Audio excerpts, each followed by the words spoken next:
Hi guys, can you guess who I am? Can you guess?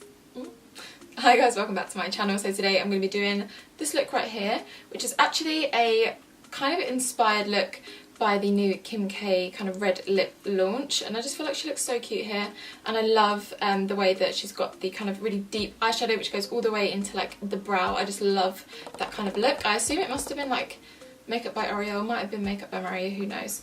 And then pairing it with a red lip, and I've been itching to use this lip for a while. I also tried to do her wet hair look, but you know, it's hard.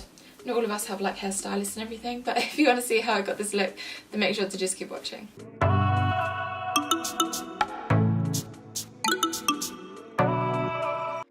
Hi guys and welcome back. So today, starting off with a completely bare face, but you know my brows are on point because I get them microbladed. Just saying, it's literally life-changing. And today for this look, I decided I really wanted to do this Kim K inspired look. So this was for her campaign for her new red lip, and I'm just obsessed with the eye look. I love a brown smoky eye, so I just had to try and recreate it. So to start off with, we're going to prime with just my favourite primer of life. So this is the Fenty Profiltr primer, and it's really hydrating but also makes your makeup really long lasting. Like, it has a bit of a tacky finish once you kind of rubbed it into the skin, and it just doesn't dry your skin out or like make it feel like clogged or anything like that, and I absolutely love it. I just wanted to hydrate my skin a little bit more, so I'm using the Tarte Luminous Dewy Skin Mist just under my makeup because, you know, you want to be looking nice and glowy. And then for foundation today, I'm going with my ultimate favourite foundation, which is the Giorgio Armani Luminous Silk Foundation. I continue to go back to this all the time because it's literally, it just looks so good. Whether you're oily, dry, like combination, normal, whatever your skin is, I promise you this will work for you. If you are on the oily side like I am, then just make sure that you powder properly and kind of bake, and then, you know, the oils won't peek through. But it doesn't look drying, it doesn't cling to any dry patches, it looks really kind of healthy and luminous. Obviously, it clues in the name, Charlotte. And I know that the Kardashians actually use this foundation quite a lot. I think it's one of their favourites as well. So I'm just pouncing this in with my damp Morphe sponge. And now I'm just going to do my brows real quick off camera. I don't do much to them, I just add a little bit of my Anastasia Brow Wiz in Ebony and some of the clear brow gel, and that is it. And then for my eyes today, I was like, I've got to use this palette. This is the Morphe Copper Spice 25A palette, and hello, it's just like brown central, so good. And I was like, I can literally use all of these shades for my eye look. So I'm starting off with the two kind of more peachy orangey transition shades, and I'm taking a big fluffy brush. This is like my favourite fluffy brush of the moment because you guys see it all the time. It's the iconic London like rose gold collection. It's the big like super lovely fluffy brush. It's just dreamy. And then I pop this into the crease, making sure that I'm using really light pressure. You can see I'm holding the brush further towards the end, and just running this right into the crease and almost into the front of my brow as well. Then taking this slightly deeper shade, I'm doing the exact same thing. When I tell you, like, I'm barely touching my skin, the pressure is so light, just because I want it to be a really kind of light wash of colour. And I'm dragging this right from the inner corner, like into the brow hairs, and then all the way out to the outer corner, because, I don't know, it just looked really nice and like blown out, but also you can see that the shadow was really brought right into the inner portion of the brow, and I really love that look. I've been doing that quite a lot at the moment. So I'm just making sure to take my time, continue to blend, and then we can switch up the brush.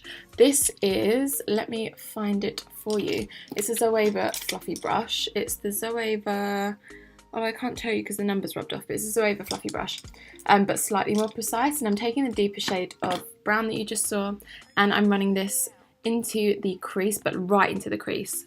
So I kind of pop the colour down lightly and then pick up the fluffy brush again just to help blend it all out, because you can see where I place it, it looks quite harsh, so you want to make sure you go in and blend it.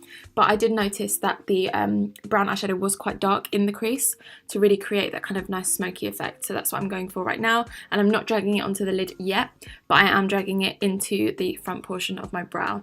You're going to see that I just basically do that a lot this entire time. I just go back and forth with the different brushes, and literally I was blending for ages because you really want to make sure it looks super seamless.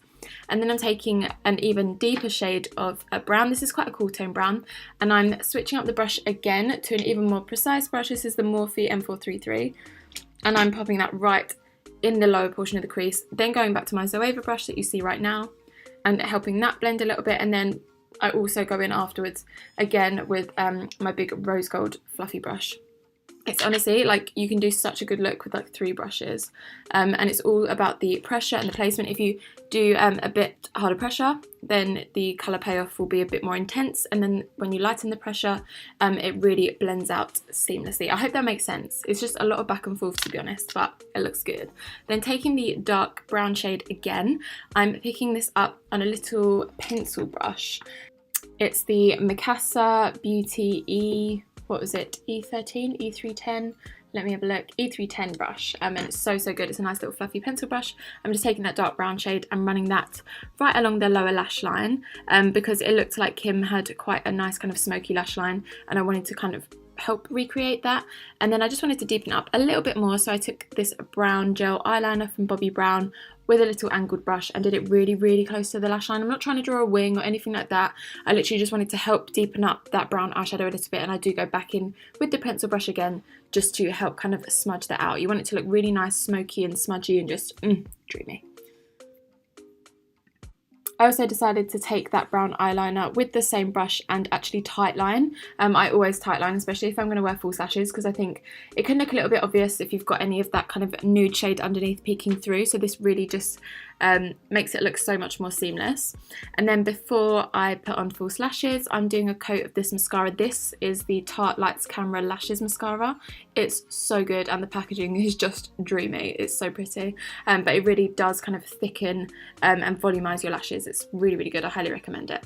And then I'm taking these lashes. They're from falseeyelashes.co.uk. They're like their own brand of lash, but it didn't have a name on them, but I will link them in the bottom bar below as per usual. And now I'm just going to contour a little bit. Obviously I've got to use the KKW Beauty contour stick. I really love this shade actually, and they're super easy to blend out, and they're not too intense, so they sheer out quite nicely.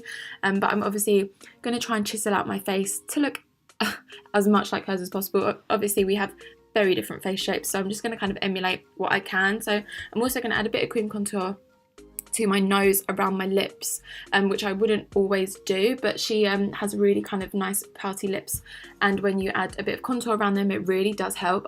It's all the illusion, isn't it? It's all the illusion, all fake. So I'm just blending this out with this IT Cosmetics like complexion brush. It's the best for like blending out any cream products. I highly recommend this brush. It's literally my favourite thing ever. If I am going to use a brush to blend in foundation, I would always reach for this one. And again, like for any cream contour products, it just blends out like a dream. But the products are really nice as well. As you can see, they blend out literally in no time. It's also dual-ended, so I'm taking the smaller side just to help blend out that nose contour a little bit. I'm not too worried about blending it out really seamlessly because we're going to add a little bit of concealer anyway. So I'm going to take my Huda Beauty Overachiever concealer, and I'm going to pop this in all the areas that we want to highlight. So what I normally do with this concealer, because if you do leave it too long, it's harder to blend out because it dries down. So I'm just popping it on my chin. Just basically I'm doing all the high points to try and make my face look kind of like her shape. But you know, it's hard. We try. But I'm adding it down the bridge of my nose just to slim my nose a little bit, and then where I kind of blend it out with the brush, it helps blend into that contour that we've got going on in there. And then once you set everything, it just looks like way more seamless. So I'm also going to add a little bit under my eyes. Again, I do this a bit at a time, so I'll take a little flat brush and just add the concealer exactly where I want the placement, and then I just take the sponge, and then I blend all of that out. I just find that a sponge really blends out so seamlessly underneath the eyes, and it also picks up any excess product, so it doesn't end up looking like too cakey or anything like that. And I'm just doing the same thing on the other side, and also I do add a little bit to my forehead as well. Nothing too crazy, because I think if you add too much product on your forehead, it can look a little bit cakey, just because, you know, you're always putting so many expressions and you don't want any creasing or anything up there, because it just looks way too obvious. I mean, do I even need to say what product I'm going to use to set? Probably not. I'm going to use my Huda Beauty Easybake powder, as always, in the shade Pound Cake. And I'm actually setting with a brush first. So this is the Huda Beauty setting brush. So I'm going in with this first because I want to set everything down before I bake, just because I think it stops the powder kind of clinging to any patches that you don't want it to. So it just makes it look a lot more even and just more flawless. So I'm just adding a little bit all over my face as well with a big fluffy brush, just to make sure that when I go in with my powder contour and bronzer and all of that stuff, that it doesn't cling to any kind of wet patches on my face. And then I am going to chisel out these cheekbones to gold, because you know Kimmy, she has these cheekbones to die for. So we've got to try and fake it, you know, fake it till you make it and all that. Fake it till you got a good doctor, do you know what I mean? And I'm also just taking a little bit on the flat side of the sponge down the sides of my nose, because I just always do this. It really like slims down the nose nicely. And now to bronze up and kind of contour at the same time, I'm taking my Kat Von D Shade and Light palette and taking the middle shade, which is more of kind of an orange. It's not too orange, but also not too cool tone. It's like quite nice in the middle. And I'm just taking this on my Morphe, what brush is this? M530. It's my favourite one for contouring, and I'm using really, really light pressure and not much product, because a little bit goes a very, very long way with this powder. I've had this this palette for a long time, and I'm telling you, I've used it to death, and there's still so much left. I think the only thing I've actually run out of is the banana powder, because that shit is good, honestly. Her powders are so lovely. So I'm also just taking this down the jawline, making sure to blend it into the neck as well, because that can be a little bit obvious otherwise. And then I'm just going to wipe away the bake, because it's definitely been sitting there long enough. I usually let it sit for maybe like a minute to 2 minutes, nothing more than that, because I don't think you really need to. And then I'm just going to take a little bit of that Kat Von D Shade and Light palette down the sides of my nose as well. I didn't want the nose contour to be too intense, so I just did it with the fluffy brush. And now I'm taking this, I think this is a bronze eye pencil from NYX Cosmetics. I was going to go in with a brown, but I thought a bronze would actually look a little bit softer. And I noticed that Kim did have something in her waterline, so I went with this bronzy one instead. And then taking the shades that we took on the top of our lids, I'm just taking that underneath with the same fluffy brush again, fluffy pencil brush even. And then finishing off with a little bit of mascara, and that's basically the eyes done. The eyes were really easy. I'd say just, you know, take your time with blending. You probably don't need to take as much time as I did. I was just being extra, you know. When you've got time, why not? And then to finish off the face, I'm first taking this highlighter. This is MAC Oh Darling. I'm sorry I didn't show it, but I was just too busy, you know, getting it done. And I absolutely love this highlighter. Taking it down this bridge of the nose as well, and I applied quite a lot on the forehead as well, because it really looked like in the picture that she was almost like glistening, like it was like a wet look. It was just so beautiful. And then again, I didn't show you the blush, I'm just an idiot. This is the Tarte Exposed blush. It's a nice matte kind of light pink blush, and I think it looks really nice and natural, because it didn't look like she had too much on. And now for lip, this is my favourite bit. So this is the Kylie Lip Kit in Boss. So I'm taking the lip liner first. This lip, I was so impressed, honestly. I haven't really used her lip products before. I think this might be the first that I've ever used. And it was so creamy. And her liquid lipstick was really long wearing. Like, honestly, I like kissed my dogs, I ate, like everything. At the end of the day, it was still on. And it was really comfortable, which for me is super important. So this, super impressed, and oh my god, the colour. So this is the final look, you guys. I really hope that you enjoyed this little Kimmy K inspired tutorial. I do love a bit of her makeup, I'm not gonna lie. Her and Kylie are just, they're like a vibe. So if you did like this look, please make sure to hit that like button and subscribe to my channel if you haven't already. It would mean so much to me. And apart from that, have a great week, and I'll see you guys next time. Bye.